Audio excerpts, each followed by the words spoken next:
নিজের জীবন ভেতর বাহির সুন্দর করতে চায়, এই সব কিছু সুন্দরভাবে যেন তার মধ্যে আসে এবং পুরা ইসলাম মানা, খেয়াল করেন কথা, পুরা ইসলাম মানা তার জন্য যদি সহজ হতে হয় তাহলে তাকে 6টি আমলে অভ্যস্ত হইতে হবে।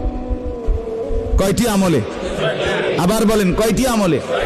এই 6টি আমলে যদি কোনো ব্যক্তি অভ্যস্ত হয় তো আল্লাহ তাআলা তাকে পুরা ইসলাম মানার, দ্বীন মানার মতো যোগ্যতা, শক্তি, হিম্মত, তৌফিক আল্লাহ দান করবে। ইমানের 77 শাখা। আল্লাহ নবী সাল্লাল্লাহু আলাইহি ওয়াসাল্লাম বলেছেন, এই পুরা ঈমান অতি অল্প সময়ে ধীরে ধীরে তার মধ্যে আত্মস্থ হবে, আসবে। হযরতের মূল ফিকির এটা।